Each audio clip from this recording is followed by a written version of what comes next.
નમસ્કાર દર્શક મિત્રો, તમારું સ્વાગત છે ઓનલાઈન સોલ્યુશન ચેનલમાં। તો 2025-26 વર્ષ માટે ફાર્મસીની અંદર જો તમારે ડિગ્રી અથવા ડિપ્લોમા કરવાનું થતું હોય તો એના ઓનલાઈન ફોર્મ ભરવાના શરૂ થઈ ગયા છે। તો જો લખેલું છે કે degree diploma pharmacy registration start 3/4/2025 એટલે કે 3 એપ્રિલ થી આના ફોર્મ ભરવાના શરૂ થઈ ગયા છે અને 30/5 એટલે કે 30 મે સુધી આના ફોર્મ ભરવાના શરૂ રહેશે। તો તમારે ફાર્મસીની અંદર ડિગ્રી કે ડિપ્લોમા કરવાનું થતું હોય તો આજે તારીખ આપેલી છે એની વચ્ચે આપણે ઓનલાઈન ફોર્મ ભરી દેવાનું। હવે આ ઓનલાઈન ફોર્મ કઈ રીતે ભરવાનું એના વિશે આપણે આ વિડીયોની અંદર સ્ટેપ બાય સ્ટેપ માહિતી મેળવીશું। તો તમે આખો વિડીયો જોવાનું ભૂલતા નહીં। હવે ફોર્મ ભરવું એ પહેલા આજે એડમિશન લગતી થોડી કી ડેટ છે એના વિશે જો તમારે માહિતી જોતી હોય તો તમે શેડ્યુલની અંદર આ ક્લિક કરશો એટલે આ રીતની પીડીએફ આવી જશે। આ બધી ડેટ લખેલી છે અને આ પીડીએફ છે આપણે ટેલિગ્રામ ચેનલમાં પણ મૂકેલી છે, જ્યાંથી પણ તમે ડાઉનલોડ કરી શકશો। ટેલિગ્રામ ચેનલ લિંક વિડીયોના ડિસ્ક્રિપ્શનમાં આપેલી છે। તો હવે આપણે ફાર્મસીની અંદર ઓનલાઈન ફોર્મ કઈ રીતે ભરવાનું સ્ટેપ બાય સ્ટેપ જોઈ લઈએ। તો સૌપ્રથમ તમારે ગૂગલમાં SCPC ટાઈપ કરીને એન્ટર કરી દેવાનું એટલે પહેલી તે વેબસાઇટ આવી જશે, એના પર ક્લિક કરી દેવાની। પછી કોર્સની અંદર તમે કર્સર રાખશો એટલે ફાર્મસીનો ઓપ્શન જોવા મળશે, તો આપણે એના પર ક્લિક કરી દેવાની। અથવા તમને જમણી બાજુ પણ ફાર્મસીનો ઓપ્શન જોવા મળશે, તમે એની ઉપર પણ ક્લિક કરી શકો છો। એ લારીનું પેજ આવી જશે। હવે આ ફોર્મ છે એ તમે મોબાઈલ અથવા કોમ્પ્યુટર કોઈ પણ માંથી ભરી શકશો। હવે ફોર્મ ભરવા માટે આ ઓપ્શન આપેલું છે click here two common registration, તો આપણે એની ઉપર ક્લિક કરી દેવાની એટલે લારીનું પેજ ઓપન થઈ જશે। હવે જો આપણું એકાઉન્ટ બનાવેલું હોય તો આનાથી તમે લોગિન કરી શકો છો, પરંતુ જો તમે સૌપ્રથમ ફોર્મ ભરતા હો તો આપણે નવું એકાઉન્ટ બનાવવું પડશે। તો નીચે ઓપ્શન આપેલું છે કે ફ્રેશ કેન્ડિડેટ રજિસ્ટ્રેશન, તો આપણે એની ઉપર ક્લિક કરી દેવાની એટલે આ રીતનું પેજ આવશે। આપણે આઈ એગ્રી ઉપર ક્લિક કરી દેવાની એટલે આયા સાઇન અપ નું એક ફોર્મ આવી જશે। આપણે આ બધી બેઝિક માહિતી નાખવાની થશે। એમાં પેલું છે કે ફૂલ name of candidate as per SSC HSC અથવા ડિપ્લોમા માર્કશીટ, એટલે કે તમારી 10માની માર્કશીટ અથવા 12માની માર્કશીટની અંદર જે રીતે નામ લખેલું હોય એવી રીતે તમારા બોક્સની અંદર એન્ટર કરી દેવાનું। જો તમારું 12મા રિઝલ્ટ ન હોય તો 10માની માર્કશીટની અંદર જેવી રીતે તમારું આખું નામ લખેલું હોય એ કોપી પેસ્ટ તમારે આ બોક્સની અંદર એન્ટર કરી દેવાનું। પછી છે ફાધર નેમ, તો તમારા પપ્પાનું જે નામ હોય તમારે આ બોક્સની અંદર એન્ટર કરી દેવાનું। પછી મધર નેમની અંદર તમારા મમ્મીનું જે પણ નામ હોય તમારે આ બોક્સની અંદર એન્ટર કરી દેવાનું। પછી ડેટ ઓફ બર્થ છે એ તમારે આનાથી તમારે સિલેક્ટ કરી લેવાની। પછી જેન્ડર, તો તમારે જે પણ જેન્ડર લખવું પડતું હોય તમારે સિલેક્ટ કરી લેવાનું। પછી આ તમારો મોબાઈલ નંબર નાખવાનો થશે, તો તમારો જે પણ 10 આંકડાનો મોબાઈલ નંબર હોય તમારા બોક્સની અંદર એન્ટર કરી દેવાનો। અને મોબાઈલ નંબર અને ઈમેલ આઈડી એવી રીતે તમારે નાખવાની જે ફ્યુચરમાં શરૂ રહેવાનું હોય, કેમ કે આગળની જેટલી પણ પ્રોસેસ થશે એડમિશનની બધી તમને મોબાઈલ અથવા ઈમેલ આઈડી દ્વારા જાણ કરવામાં આવશે। પછી ઈમેલ આઈડી ની અંદર તમારો જે પણ ઈમેલ આઈડી હોય તમારે આ બોક્સની અંદર એન્ટર કરી દેવાનું। પછી આ છે જનરેટ યુઝર આઈડી, એટલે કે તમારે એક યુઝર આઈડી તમારે જનરેટ કરવાનું થશે। તમે જ્યારે પણ લોગિન કરશો ત્યારે યુઝર આઈડી અને એક પાસવર્ડ તમને પૂછતા હોય છે, એટલે તમારે જે પણ રીતનું યુઝર આઈડી રાખવું હોય એવી રીતે તમારે એન્ટર કરી દેવાનું। અને જો કઈ ખ્યાલ ન આવે તો તમારો જે પણ ઈમેલ આઈડી હોય એ ઈમેલ આઈડી @ પહેલા જેટલું હોય એ બધું તમારે યુઝર આઈડી તરીકે રાખી શકો છો। પછી છે ચોઇસ યોર પાસવર્ડ, એટલે કે તમારે પાસવર્ડ સેટ કરવાનો થશે। મિનિમમ 8 આંકડાથી લઈને 13 આંકડા સુધીનો તમારે રાખવાનો। કઈ રીતનો કરવાનો જો લખેલું છે કે મિનિમમ એક અપર કેસ હોવો જોઈએ, એક લોઅર કેસ હોવો જોઈએ, એક ન્યુમેરિક હોવો જોઈએ અને કોઈ સ્પેશિયલ કેરેક્ટર, એવી રીતે કોમ્બિનેશન કરીને તમારે પાસવર્ડ સેટ કરી દેવાનું। એ તમારે આયા અને આયા કન્ફર્મ પાસવર્ડ બંને જગ્યાએ એન્ટર કરી દેવાનું। અને પછી જે કેપ્ચા બતાવતા એ બોક્સની અંદર એન્ટર કરીને સબમિટ બટન ઉપર ક્લિક કરી દેવાની એટલે આ રીતનું પેજ આવી જશે। બધી તમારી માહિતી લખેલી છે। હજી જો કઈ ભૂલ હોય તો તમે એડિટ ઉપર ક્લિક કરીને ચેન્જ કરી શકો છો। એકવાર બધી માહિતી સેટ થઈ જાય પછી એમાં કઈ ચેન્જ નહીં થઈ શકે। હવે જો બધું ઓકે જોઈએ તો આપણે ફાઇનલ સબમિટ એની ઉપર ક્લિક કરી દેવાની એટલે તમારા મોબાઈલ નંબરમાં એક OTP આવ્યો છે એ તમારે એન્ટર કરી દેવાનું અને તમારા એક ઈમેલ આઈડીમાં પણ OTP આવેલો છે એ પણ તમારે એન્ટર કરી દેવાનું। અને બંનેમાંથી કોઈ પણ એક એન્ટર કરશો તો પણ ચાલશે। અને જે કેપ્ચા બતાવતો હોય એ એન્ટર કરીને વેરીફાઈ એન્ડ ફાઇનલ સબમિટ એની ઉપર ક્લિક કરી દેવાની એટલે તમારું રજીસ્ટ્રેશન સક્સેસફુલી થઈ ગયું છે। હવે ફરીથી લોગિન કરવા માટે ઓપ્શન આપેલું છે, આપણે એની ઉપર ક્લિક કરી દેવાની એટલે ફરીથી આ રીતનું પેજ આવી જશે। અને જો આ રીતનું ન હોય તો આપણે આગળ જે સ્ટેપ જોયા હતા એ રીતે કરશો એટલે આ રીતનું પેજ આવી જશે। હવે લોગિન કરવા માટે આપણે જે યુઝર આઈડી સેટ કર્યો એ એન્ટર કરી દેવાનું, પાસવર્ડ જે રાખ્યો એ એન્ટર કરી દેવાનું અને જે કેપ્ચા બતાવતો હોય એ એન્ટર કરીને સાઇન ઇન ઉપર ક્લિક કરી દેવાની એટલે આ રીતનું પેજ આવી જશે। હવે જો ફાર્મસીનો આ અલગથી ઓપ્શન આપેલો છે ડિગ્રી ડિપ્લોમા ફાર્મસી વાળો, તો આપણે આગળ વધવા માટે આ જે બોક્સ આપેલું છે એની અંદર જે નીચે કેપ્ચા બતાવતો હોય એ એન્ટર કરીને ક્લિક હિયર ટુ પ્રોસીડ આપણે એની ઉપર ક્લિક કરી દેવાની। પછી આપણે પ્રોસીડ ઉપર ક્લિક કરી દેવાની એટલે આ રીતનું પેજ આવી જશે। હવે આયા 4 સ્ટેપમાં માહિતી નાખવાની છે। એમાં પેલું છે પર્સનલ ડિટેલ, હવે એમાં આપણે નામ, જન્મ તારીખ અને જેન્ડર જે નાખેલો હતો એ આવી ગયું છે। એની સિવાયની માહિતી આપણે જોઈ લેવી। પછી છે નેશનાલિટી, તો આપણે ઇન્ડિયન સિલેક્ટ કરી લેશું। પછી છે ડોમિસાઇલ, હવે જો તમે ગુજરાતના વતની હો તો તમારે ગુજરાત સિલેક્ટ કરી લેવાનું અને ઇનકેસ જો કોઈ જો આઉટ ઓફ ગુજરાતનું ફોર્મ ભરતું હોય તો એને અધર સિલેક્ટ કરી લેવાનું। પછી કેટેગરીની અંદર તમે કઈ કેટેગરીમાં આવો છો, જનરલ, ઈડબ્લ્યુએસ, એસીબીસી કે એસસી એસટી, તમારે જે પણ લાગુ પડતી હોય તમારે સિલેક્ટ કરી લેવાની. પછી આ છે ફિઝિકલ હેન્ડીકેપ, જો તમે હો તો તમારે યસ ઉપર ટીક કરી દેવાની. તો તમારે કેટલા % ડિસેબિલિટી છે એ એન્ટર કરવાની થશે, અને જો તમે નો હો તો નો ઉપર ટીક રહેવા દેવાની. પછી જો તમારા ફાધર કે કોઈ એક્સ સર્વિસમેનમાં હોય તો તમારે યસ ઉપર ટીક કરી દેવાની, અને જો નો હોય તો તમારે નો ઉપર ટીક રહેવા દેવાની. પછી આ છે ટ્યુશન ફી વેવર. હવે જે પણ વિદ્યાર્થીના ફેમિલીની ઇન્કમ 8 લાખ કરતા નીચે હોય એને સિમ્પલી યસ ઉપર જ તે ટીક કરી દેવાની. પછી આનો જે ફાયદો છે એ તમારે જ્યારે ચોઇસ ફિલિંગ આવશે ત્યારે તમને ખ્યાલ આવશે, પરંતુ સિમ્પલી અત્યારે તમારે ખાલી યસ ઉપર ટીક કરી દેવાની, અને જેને પણ ફેમિલીની ઇન્કમ 8 લાખ કરતા વધારે હોય એને નો ઉપર ટીક કરી દેવાની. પછી છે ફેમિલી એન્યુઅલ ઇન્કમ, તો એની અંદર તમારા ફેમિલીની આવક જેટલી પણ હોય એ પ્રમાણે તમારે સિલેક્ટ કરી લેવાનું. જો 2.5 લાખ સુધીની હોય તો તમારે પહેલો ઓપ્શન સિલેક્ટ કરવાનો, પછી 8 લાખ સુધીની હોય તો બીજો, અને 8 લાખ કરતા વધારે હોય તો તમારે ત્રીજો ઓપ્શન સિલેક્ટ કરી લેવાનો. હવે એટલું થઈ જાય પછી સેવ નેક્સ્ટ એના ઉપર ક્લિક કરી દેવાની, પછી યસ ઉપર ક્લિક કરી દેવાની. પછી અહીં આપણે એડ્રેસ ડિટેલ નાખવાની થશે. એ બે ઓપ્શન આપેલા છે, કરસ્પોન્ડન્સ એટલે કે હાલનું સરનામું, અને પરમેનન્ટ એટલે કે કાયમી સરનામું. હવે જો બંને અલગ અલગ હોય તો તમારે બંને અલગ અલગ એન્ટર કરી દેવાના, અને જો બંને સેમ જ હોય તો તમારે સિમ્પલી કરસ્પોન્ડન્સ ની અંદર હાલનું જે સરનામું હોય એન્ટર કરી દેવાનું. હવે પેલું છે પ્રીમાઇઝ નંબર અથવા નેમ, એટલે કે તમારે જે ઘરનો નંબર કે નામ કે કઈ હોય તો તમારે એન્ટર કરી દેવાનું. પછી આ છે સબ લોકાલિટી અથવા કોલોની, જો કઈ શેરીનું નામ કે કઈ એરિયાનું નામ હોય તો તમારે એન્ટર કરી દેવાનું, અને જો કઈ ન હોય તો નહીં એન્ટર કરો તો પણ ચાલશે. પછી છે લોકાલિટી અથવા સિટી અથવા વિલેજ, એટલે કે તમે જો ગામડે રહેતા હોય તમારા ગામનું નામ, તાલુકામાં રહેતા હોય તો તાલુકાનું નામ, તમે જે જગ્યાએ રહેતા હોય સિટી અથવા વિલેજનું નામ એન્ટર કરી દેવાનું. પછી આ કન્ટ્રીમાં એમનું રહેવા દેવાનું. પછી સ્ટેટની અંદર તમારે જે પણ સ્ટેટ લાગુ પડતું હોય સિલેક્ટ કરી લેવાનું. ડિસ્ટ્રિક્ટની અંદર તમે જે પણ ડિસ્ટ્રિક્ટની અંદર રહેતા હોય સિલેક્ટ કરી લેવાનું. પિનકોડની અંદર તમારા એરિયાનો જે પણ પિનકોડ હોય એન્ટર કરી દેવાનું. પછી આ છે અલ્ટરનેટ મોબાઈલ નંબર અને ઈમેલ આઈડી. હવે જે આપણે આગળ એન્ટર કર્યું એની સિવાયની જો તમારે આગળ કઈ મોબાઈલ નંબર કે ઈમેલ આઈડી વધારેની હોય તો તમારે એન્ટર કરી દેવાની, અને mobile number email ID extra જો કઈ ન હોય નહીં એન્ટર કરો તો પણ ચાલશે. જો હાલનું અને કાયમી બંને સેમ જ હોય તો તમે સેમ એજ એની ઉપર ક્લિક કરશો એટલે કાયમી સરનામાનો ઓપ્શન ભૂયો જશે. હવે એટલું થઈ જાય પછી તમારે સેવ એન્ડ નેક્સ્ટ એની ઉપર ક્લિક કરી દેવાની, પછી યસ ઉપર ક્લિક કરી દેવાની. હવે આપણે આયા આપણો ફોટોગ્રાફ, સિગ્નેચર અને આઈડી પ્રૂફ 3 વસ્તુ અપલોડ કરવાની થશે. હવે એ જે અપલોડ કરો એ તમારે જેપીજી ફોર્મેટમાં અપલોડ કરવાની થશે, અને કેટલી સાઇઝ રાખવાની એ જો અહીં લખેલું છે, મિનિમમ 10 KB અને મેક્સિમમ 200 KB.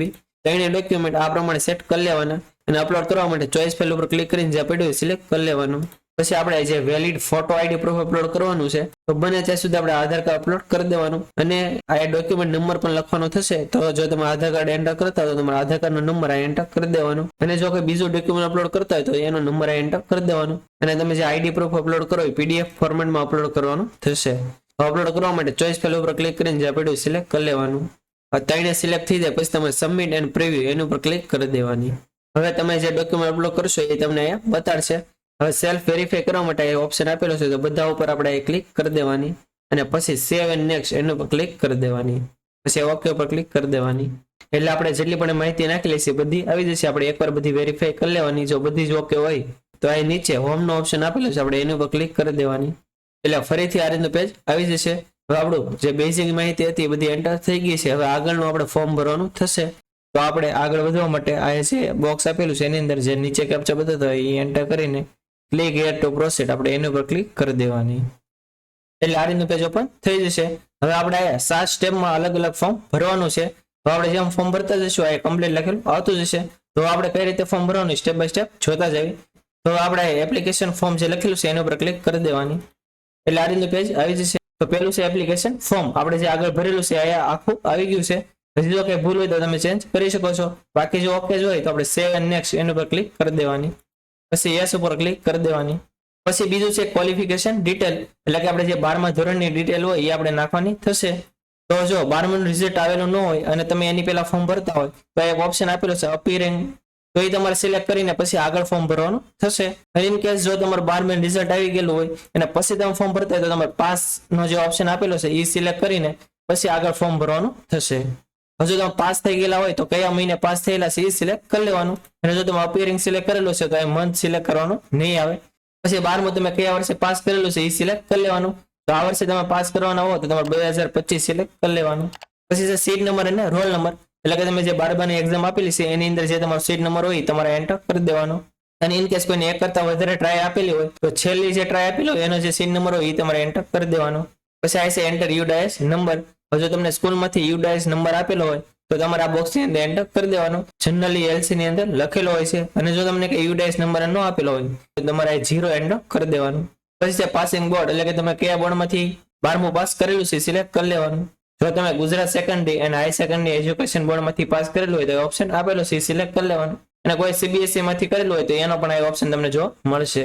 પછી તમારે 12માં કયો ગ્રુપ હતું એ બી કે બી તમારે જે હોય સિલેક્ટ કરી લેવાનું. પછી ક્વોલિફિકેશન એક્ઝામ સ્ટેટ એટલે કયા સ્ટેટમાં તમે એક્ઝામ આપેલી છે એ તમારે સિલેક્ટ કરી લેવાનું. અહીંયા આપણે ગુજરાતમાં એક્ઝામ આપેલી છે એટલે ગુજરાત આવશે. પછી અહીંયા તમે કયા ડિસ્ટ્રિક્ટની અંદર અભ્યાસ કરેલો છે એ ડિસ્ટ્રિક્ટ સિલેક્ટ કરી લેવાનું. પછી આ છે એસઆઈડી નંબર એટલે કે તમારી જે માર્કશીટ આવે એની અંદર એસઆઈડી નંબર લખેલો છે. એમાં એસઆઈડી નંબરની આગળ 11વી 12વી એવી રીતે લખેલું છે. જે રીતે લખેલું હોય તમારે સિલેક્ટ કરી લેવાનું. હવે જો 11વી પછી કઈ આંકડા લખેલા હશે તો એ તમારે આ બોક્સની અંદર એન્ટર કરી દેવાનું. પછી સ્કૂલ ઇન્સ્ટિટ્યૂટ નેમ એટલે કે તમે 12મું કયા સ્કૂલમાંથી પાસ કરેલું છે એ તમારે સ્કૂલનું નામ એન્ટર કરી દેવાનું. અને સ્કૂલનો જે ઇન્ડેક્સ એટલે કે એફિલિએશન નંબર હોય એ જે હોય તમારા બોક્સની અંદર એન્ટર કરી દેવાનો. હવે તમારે જે માર્કશીટ હોય એની અંદર સ્કૂલ ઇન્ડેક્સ નંબર લખેલો છે એ તમારા બોક્સની અંદર એન્ટર કરી દેવાનો. જો તમને ખ્યાલ ન હોય તો તમે સ્કૂલમાંથી પૂછીને પછી એન્ટર કરી શકો છો. હવે બધી માહિતી એન્ટર થઈ જાય પછી તમારે સેવ એન્ડ નેક્સ્ટ એના પર ક્લિક કરી દેવાની. હવે આ છે કોમ્પિટિટિવ એક્ઝામ ડિટેલ. હવે એની અંદર તમે જે પણ એક્ઝામ આપેલી હોય એની માહિતી એન્ટર કરી દેવાની. જો આમાંથી તમે બધી આપેલી હોય તો બધી એન્ટર કરી દેવાની. દાખલા તરીકે જો તમે ફક્ત ગુસ્કેટ જ આપેલી હોય તો તમારે ગુસ્કેટની માહિતી એન્ટર કરવાની થશે તો તમારે એ એન્ટર કરી દેવાની.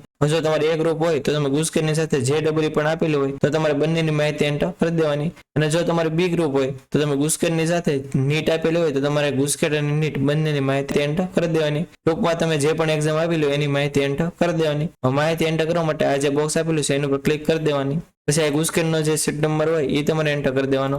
પછી ગુસ્કેટનું જે ફોર્મ ભર્યું ત્યારે જે એપ્લિકેશન નંબર હોય એ એન્ટર કરી દેવાનો. નેમ કેન્ડિડેટ એટલે કે ગુસ્કેટની જે હોલ ટિકિટ આવેલી એની અંદર જે રીતે તમારું નામ લખેલું એ નામ આખો એન્ટર કરી દેવાનું. પછી તમે જો JEE ની મેઇનની એક્ઝામ દીધેલી હોય તો તમારા બોક્સ ઉપર ક્લિક કરી દેવાની. ભાઈ JEE મેઇનનો જે એપ્લિકેશન નંબર હોય એ એન્ટર કરી દેવાનો. પછી JEE ની જે તમારે કોલ લેટર નીકળ્યો હોય એની અંદર જે તમારું નામ લખેલું હોય અથવા જે રિઝલ્ટ આવ્યું એની અંદર જે રીતે નામ લખેલું હોય તમારા બોક્સની અંદર એન્ટર કરી દેવાનું. પછી JEE મેઇનની જે પહેલું સેશન થયું છે એની અંદર જો તમે એક્ઝામ આપેલી હોય તો એનો જે સીટ નંબર હોય એ તમારે એન્ટર કરી દેવાનો. અને જો પહેલા સેશનમાં તમે એક્ઝામ આપેલી ન હોય તો સિમ્પલી તમારે 0 એન્ટર કરી દેવાનો. અને જો JEE મેઇનની તમે બીજા સેશનમાં એક્ઝામ આપેલી હોય તો એનો જે સીટ નંબર હોય એ તમારે એન્ટર કરી દેવાનો. અને તમે બીજા સેશનમાં એક્ઝામ ન આપેલી અને પહેલામાં આપેલી હોય તો તમારે બીજામાં 0 એન્ટર કરી દેવાનો. અને જો તમે બંને સેશનમાં એક્ઝામ આપેલી હોય તો બંનેનો સીટ નંબર એન્ટર કરી દેવાનો. પછી જો તમારે નીટની માહિતી નાખવાની થતી હોય તો તમારે આના પર ક્લિક કરી દેવાની. પછી નીટનું જે ફોર્મ ભર્યું એનો જે એપ્લિકેશન નંબર હોય એ એન્ટર કરી દેવાનો. અને એની અંદર જે રીતે તમારું નામ લખેલું એ એન્ટર કરી દેવાનું. હવે આટલું થઈ જાય પછી તમારે સેવ એન્ડ નેક્સ્ટ એના પર ક્લિક કરી દેવાની. પછી આ ચોથું છે કોન્ટેક્ટ ડિટેલ એટલે કે આપણે જે આગળ સરનામું નાખેલું હતું એ બધું આવી ગયું છે. હજી જો તમારે કઈ ચેન્જ કરવું હોય તો તમે કરી શકો છો. અને જો બધું જો કે હોય તો આપણે સેવ એન્ડ નેક્સ્ટ એના પર ક્લિક કરી દેવાની. પછી તમારે યસ ઉપર ક્લિક કરી દેવાની. પછી છે અપલોડ ડોક્યુમેન્ટ અને ઇમેજ એટલે કે આપણે જે પણ ડોક્યુમેન્ટ અપલોડ કરવાના થતા હશે એ નામ આવી જશે. આપણે આગળ જે આપણે માહિતી નાખેલી છે એના આધારે આ બધા ડોક્યુમેન્ટ આવશે. હવે આપણે ફોટો તો આગળ આપણે ઓલરેડી અપલોડ કરેલો છે એની સિવાયના ડોક્યુમેન્ટ અપલોડ કરવાના થશે. હવે તમારા ડોક્યુમેન્ટ છે કયા ફોર્મેટમાં રાખવાના તો જે લખેલું છે PDF ફોર્મેટ બધામાં મોસ્ટલી આપેલું છે. અને એની સાઇઝ કેટલી રાખવાની એ પણ લખેલું છે 10 KB થી લઈને 200 KB સુધીની રાખવાની. એમાં અમુકમાં અલગ અલગ પણ સાઇઝ અહીંયા હશે તમે જોઈ શકો છો. એ પ્રમાણે તમારે સેટ કરી લેવાના. હવે આપણે અપલોડ કઈ રીતે કરવાના તો જો તમારે જે પણ ડોક્યુમેન્ટ અપલોડ કરવાનો હોય એનો જે ડોક્યુમેન્ટ નંબર આવતો હોય એ તમારે એન્ટર કરી દેવાનો જો એ ઓપ્શન આપેલો છે. અને પછી તમે અપલોડ કરવા માટે ચોઇસ ફાઇલનો ઓપ્શન જે આપેલો એના પર ક્લિક કરીને પ્રિવ્યુ અને અપલોડ એના પર ક્લિક કરશો એટલે અપલોડ થઈ જશે. આપણે એક પછી એક જોતા જવી. તમે પેલું છે ફોટોગ્રાફ એ આપણો અપલોડ થઈ ગયું છે. પછી જે ડેટ ઓફ બર્થ અથવા સ્કૂલ લિવિંગ સર્ટિફિકેટ તો આપણે આગળ જે આધાર કાર્ડ અપલોડ કર્યું હોય એની સિવાયનું અહીંયા આપણને અલગથી ઓપ્શન જોવા મળે છે. તો જો આપણે ડેટ ઓફ બર્થ કે સ્કૂલ લિવિંગ હોય તો આપણે ફરીથી અપલોડ કરી દેવાનું. ને ફરીથી જો તમે અપલોડ કરવાનું થાય તો એડિટ અને રીઅપલોડ નો ઓપ્શન આપેલો છે એની ઉપર ક્લિક કરશો એટલે ફરીથી અપલોડ થઈ જશે. પછી આ ત્રીજું છે SCBC સર્ટિફિકેટ. જો તમે SCBC માં આવતા હોય તો તમારે SCBC નું સર્ટિફિકેટ અપલોડ કરવાનું થશે.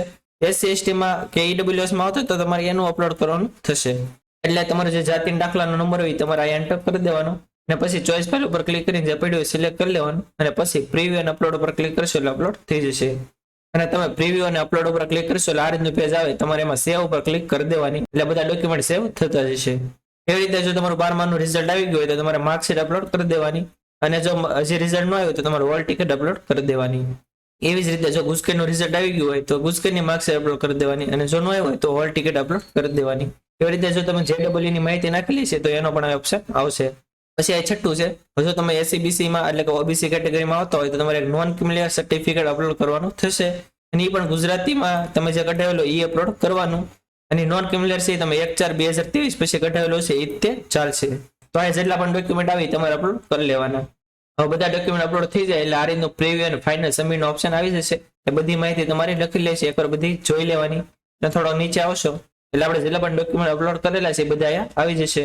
જો બધું ઓકે જ હોય તો આપણે જે બોક્સ આપેલું છે એના પર ક્લિક કરી દેવાની અને પછી સેવ એન્ડ ફાઇનલ સબમિટ એના પર ક્લિક કરી દેવાની. પછી આપણે યસ ઉપર ક્લિક કરી દેવાની. એટલે આપણે 6 સ્ટેપ કમ્પ્લીટ થઈ ગયા છે. હવે ફક્ત આપણે રજીસ્ટ્રેશન ફી ભરવાની બાકી રહી છે. તો આપણે ફી ભરવા માટે જે પે રજીસ્ટ્રેશન ફી નો ઓપ્શન આપેલો છે એના ઉપર ક્લિક કરી દેવાની. તો આપણે 350 રૂપિયા ફી ભરવાની થશે. જો આ લખેલું આવી ગયું છે. ફી ભરવા માટે ઓનલાઈન પેમેન્ટ ઓપ્શન આપેલો છે એના પર ક્લિક કરી દેવાની અને પછી પે ફી એના પર ક્લિક કરી દેવાની. પછી આ એક ઓપ્શન જોવા મળશે HDFC બેંક પેમેન્ટ ગેટવે. તો આપણે એના પર ક્લિક કરીને પ્રોસીડ ફોર પેમેન્ટ એના પર ક્લિક કરી દેવાની. એટલે આ રીતનું પેજ ઉપર થઈ જશે. આપણે જેનાથી પણ પેમેન્ટ કરવું હોય તમારે સિલેક્ટ કરીને મેક પેમેન્ટ ઉપર ક્લિક કરશો એટલે તમારું પેમેન્ટ થઈ જશે અને એને એક રિસીપ્ટ પણ જનરેટ થશે, એ પણ તમારે ડાઉનલોડ કરીને સાચવી રાખવાની. હવે પેમેન્ટ થઈ જાય એટલે ફરીથી આપણે લોગિન પેજ ઉપર આવી જવાનું.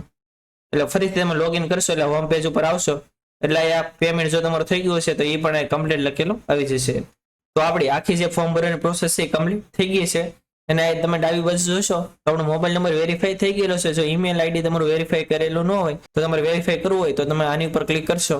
પછી તમારે જે કેપ્ચા પદ્ધતિ એન્ટર કરીને સેન્ડ ઓટીપી ઉપર ક્લિક કરવાની. એટલે તમારી ઈમેલ આઈડીમાં જે ઓટીપી આવે તમે એન્ટર કરીને સબમિટ આપશો એટલે તમારું ઈમેલ આઈડી પણ વેરીફાઈ થઈ જશે.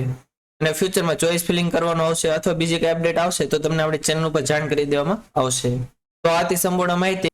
જો તમને કઈ ખ્યાલ ન હોય અથવા તમે ફોર્મ ભરો અને કઈ મુશ્કેલી પડે તો તમે કોમેન્ટ બોક્સમાં જણાવી શકો છો. આપણે 100% આન્સર આપીશું.